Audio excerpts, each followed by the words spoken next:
everyone! Welcome back to Breath of Fire 2. Last episode, I showed you the alternate path.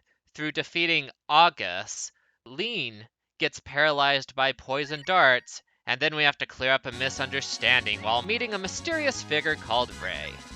Now, back in the main playthrough, Lean was there for August, so she's up to level 7 now.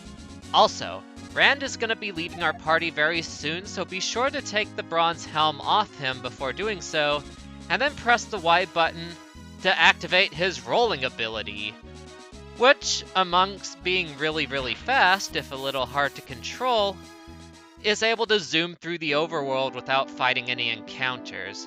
The only downside is that when you do bump into something and that's the only way to stop, you have a 50% chance of fighting a random encounter automatically. So, that is Rand's roll ability, and now he's about to leave our party. Alright. I also like how Lean or Cat continues under the presumption that you're still called Bunyan, even though we're long past the point where we have to keep pretending to be him. I guess some things just stick. I suppose so. I also liked how freaked out Bosch is about the idea of her helping to rebuild. I guess she's so, earnest and excitable that he's worried she'll break things rather than fix them. Rand seems sensible, though. It's fair enough. I'm sorry, Kat, you're a fantastic warrior, but... See, even Ryu's scared of that. I mean, she spent most of her time at the arena, so she doesn't know a whole lot else. That and the fact that we still have to clear Bosch's name, so we could probably use Lean's help anyway. Because I'm gonna tell ya, I am really tired of just having one party member in my party. It just makes things so much easier to have two. Right. It's a little strange that, we came back to this old decrepit house. Well, that's cause Bosch is still living there in order to hide from the law. Right. Okay, that makes sense. Also, there's your hint as to where to go next, but before we do, absolutely save here, because there is gonna be a section coming up in a few episodes that involves a lot of backtracking, like an inexcusable amount. And the death warp technique using that statue as a save point is gonna make that section way quicker. Right, we can make sense of that. Whoa, what's going on here?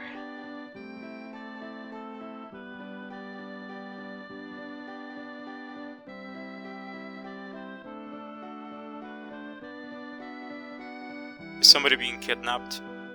Would seem so. Uh-oh. Looks like the boss is trying to press up and squeeze this honey. So what happened? Lightning happened, Skyzo. And a big can of butt whooping. And more swearing. Right, no, I meant, who is she? Well, she's the guy that... Well, we're still looking for the female what framed Bosch, and we're thinking Nina has wings, so maybe she's the one. Right, so I guess that was, a cutscene was a show of her strength. Indeed. Basically, we don't actually have any leads, so we're taking any mention at all of any females with wings and just running down the list, because we have nothing else to go on. Anyway, Mount Rocco, that's the home of the Joker gang. And here's a few funny lines that I wanted to show off. Like how she starts calling the Joker gang a bunch of freaks, and then she's like, wait a minute, you're pretty weird too.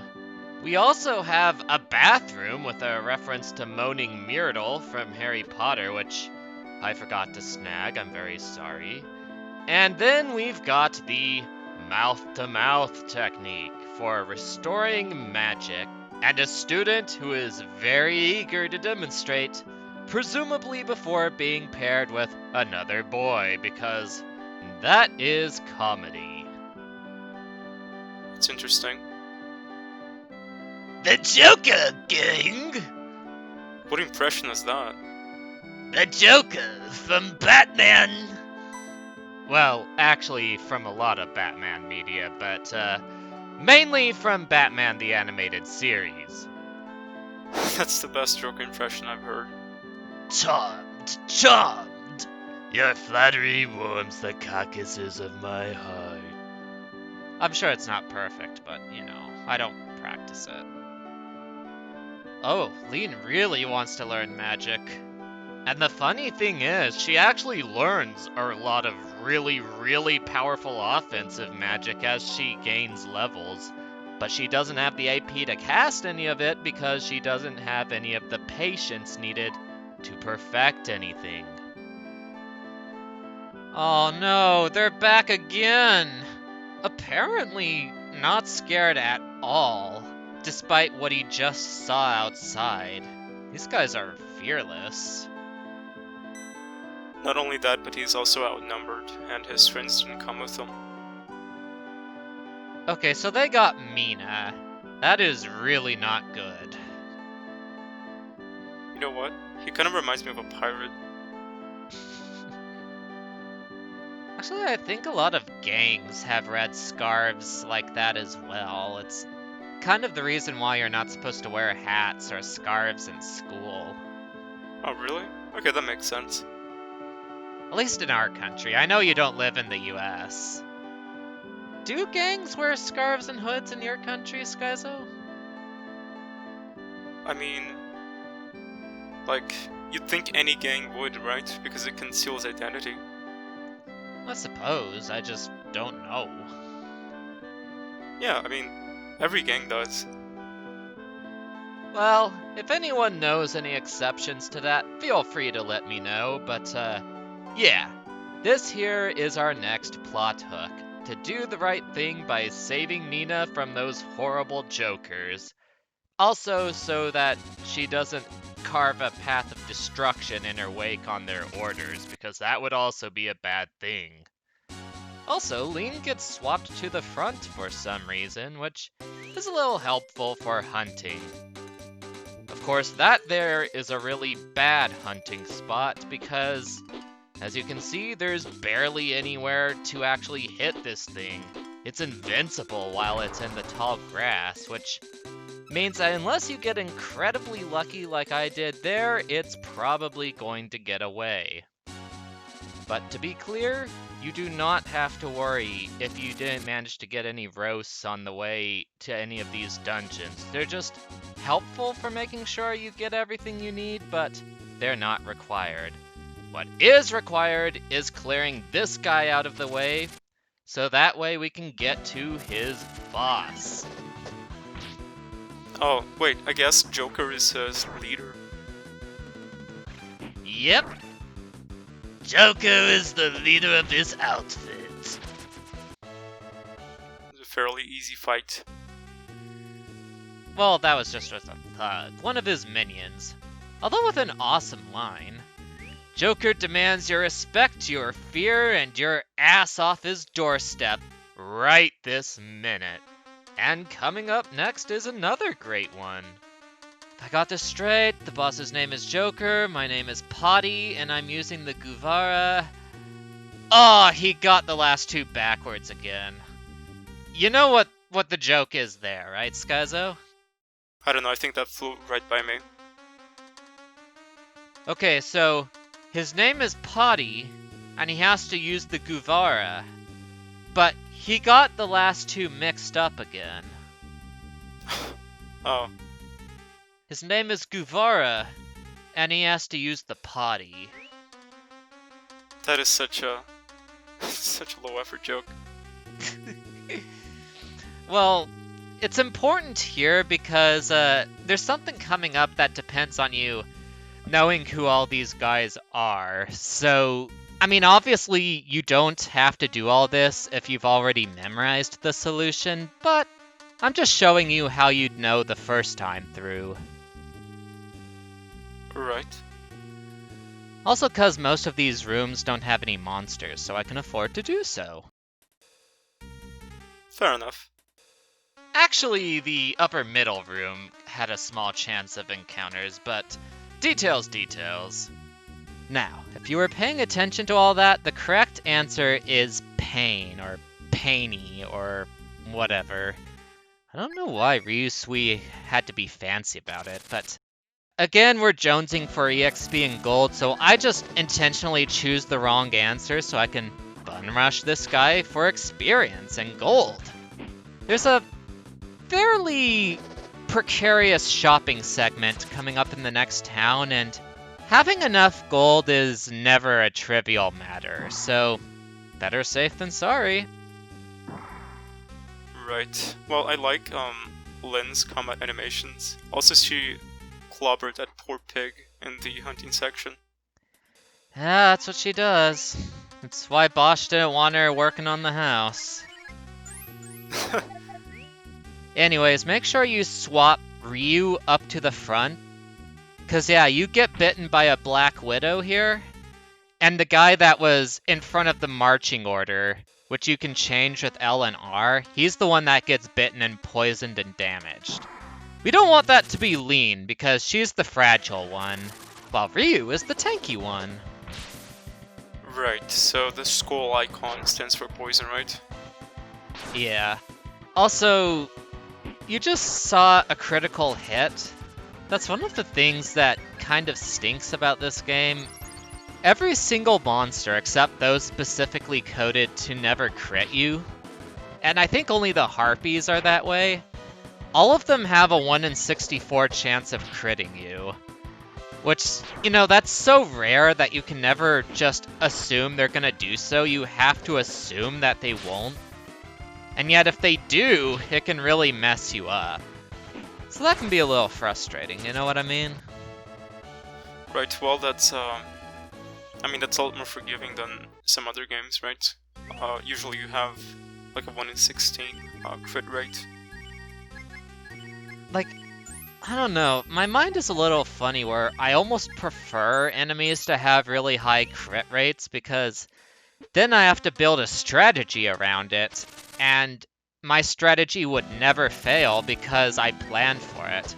Whereas with 1 in 64, it's like planning to get struck by a meteor. It could happen, but it'd be unreasonable to prepare for it. Right, and I imagine that this game makes up for the low chances of a critical hit with a raise in power, right? With a critical hit, it does a lot more damage. I imagine that's how it works. Twice the damage that it would have done otherwise. Oh, I thought more like triple the damage, but I think that would be a little overkill. Yeah. Anyways, that silver knife, we didn't have to get that. In fact, probably what I would do in the future is I would skip that knife until I rescued Nina. But it is a really beefy attack upgrade for Ryu. It's a great power increase, and it also is doubly effective against undead enemies and spirit enemies. It's just, it wasn't something I needed to get, and that poison would have lifted automatically the instant we get a new party member, because every time the amount of party members change, the game automatically heals you completely. Revives dead party members, heals you to full HP, full AP, and that's because the game wants to avoid a situation where you start a battle with everyone dead. So I think what I should have done was heal up a little bit, and then just rush straight to this room, so that I didn't have to waste an antidote. I know that's all very technical, but details. It doesn't really matter that much either way. Right, so does poison do like a percentage of your HP, or is it a fixed value? It does 1 damage every step. Oh, so it doesn't do anything in battle? No. Odd. Yeah.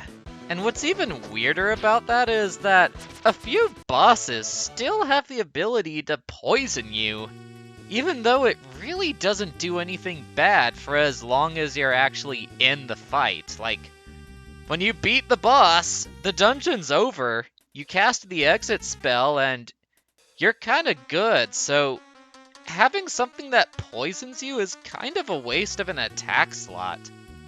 Maybe they intended to have it do something in battle at some point, but not in the final game.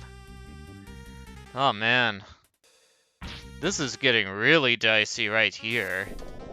Oddly enough, this is actually one of the few spots in the old translation where they actually toned down a lot of the bad implications. Like, Joker here just wants Nito to work for him, and he just tells his man to make her stand in front of him. Which is odd. And it actually was an intentional change, because if you look at the beta version of the old translation, and yes, the translation was actually proofread. I don't know how rushed that guy was that day, but like, it's even more explicit about some things. What's odd about that, though, is that the other 80% of the things that would normally get edited out was left completely untouched. Like, for example, all the references to God and all that. That was left 100% the same. Right, so imagine that here, it's implications of, like, I don't know, something about sex. That and being his slave. I can see why they would cut that out, but not God, right? Because, well, like, one of them is arguably more controversial. Well, I know, but we're talking like Super Nintendo days. Like, it's just weird. It is a little strange. But maybe the philosophy was that if they changed it, right, you wouldn't be able to capture what was going on. Well, he is a pretty important part of the game, so that's true. I guess it's either that or not release the game at all, so... Pretty much. Anyways, we are on the case. I love the sound of poison, don't you? Especially when you're running. It's kind of a rave moment, to be honest. Gonna do something, cat? Hello? I know cutscene incontinence is a thing, but... Ah, there we go, there we go. Just had to wait for when it was most dramatic. You know, I wonder how Lynn got so strong. She's a Warren. They're just born that way. Alright, so this is the fight that's the stuff of nightmares if you don't have a Firecracker. There's 4 hoods, they're fairly bulky, they hit fairly hard, but the worst thing is that whenever one is dead, and 3 of them are alive, there's a check at the start of each round that decides whether or not they summon more of themselves. 2 or 3 alive means a 25% chance, and just 1 alive means a 37% chance. So this can really mess you up. Or you could just use the Firecracker and just one-shot all of them in one clean sweep. That just seems flat out impossible to beat without the Firecracker. It's not impossible, just very luck reliant. Unless you're playing the Game Boy Advance version, which gives like double experience everywhere. Levels mean a lot in this game, like I said. Right, and that's the boss fight. Yep. A very, very simple boss fight, actually.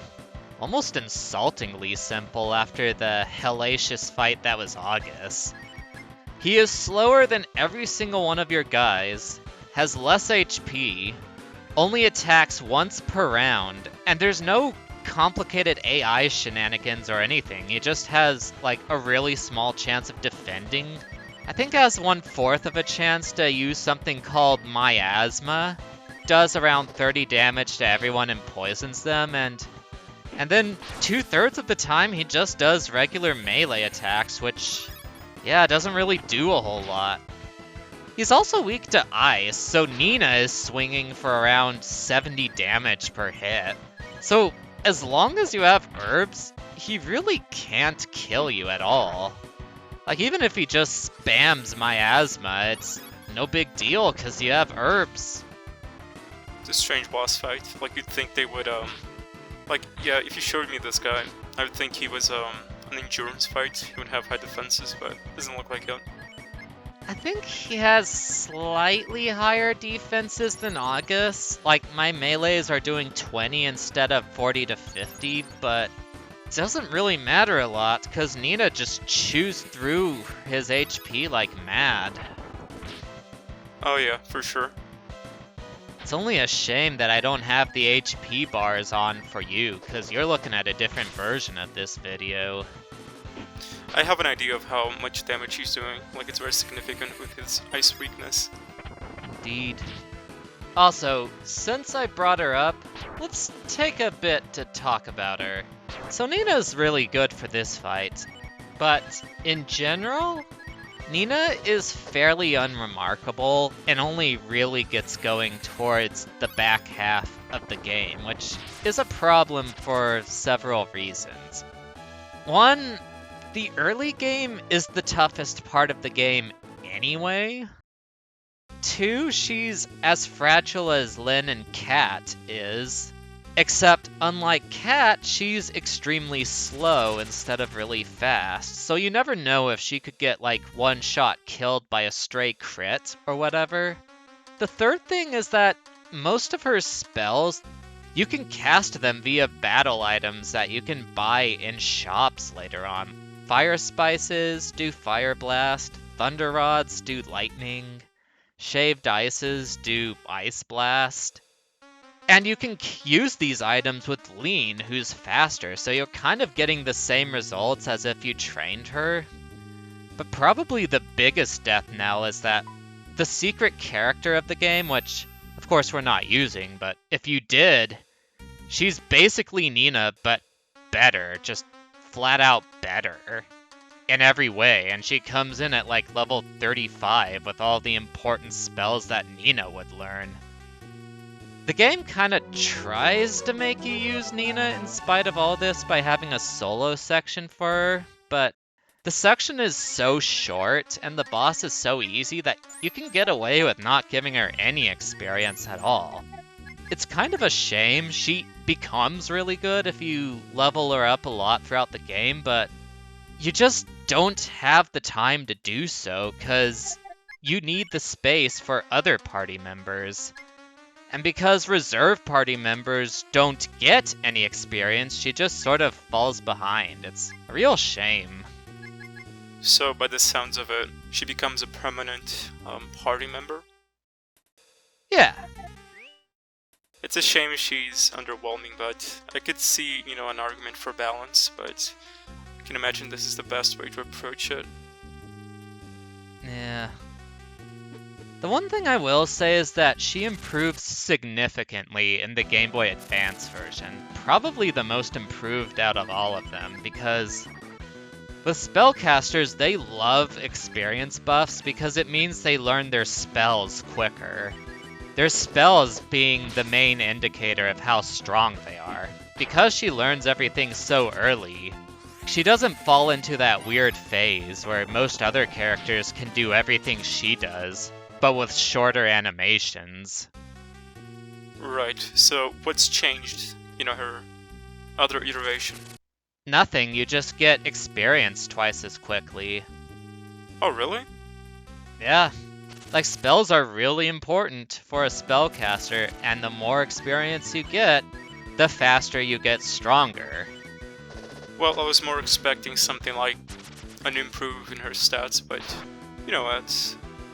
that does make her more useful.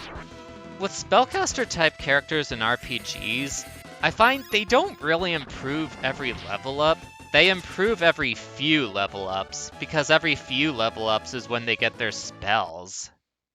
That, and like I said, one of Nina's main problems is that a lot of her really good mid-game spells are already easily imitatable by the battle items that anyone can use, and are really cheap to boot, so I can stuff my party with much faster and much more durable characters and exploit the same elemental weaknesses with the same amount of potency as I could with her. By the time she learns her really advanced stuff like Hail and Fireball and Death and all that, it's too little too late, because the hard parts are already over. Whereas with the Game Boy Advance version, she learns the mid-game spells before the battle items, and learns the advanced spells when they come. Anyway, let's read this girl's mind. You do that by myself with her in the front, and then...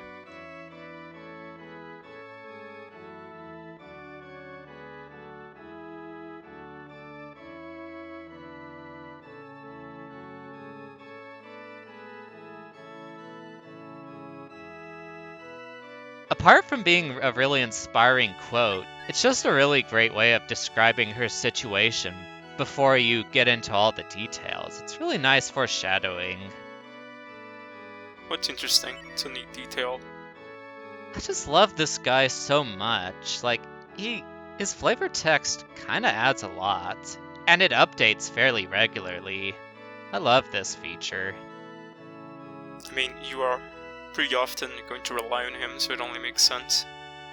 Well, he shows up in Hometown, and he also shows up here and one other town way later on, but not...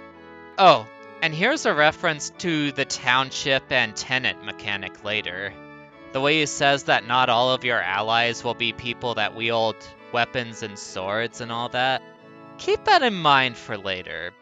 But yeah, this pastor's great when he's there, but most of your clues come elsewhere. In any case, that's all for this episode.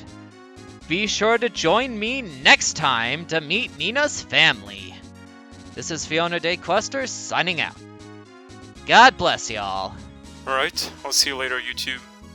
Bye.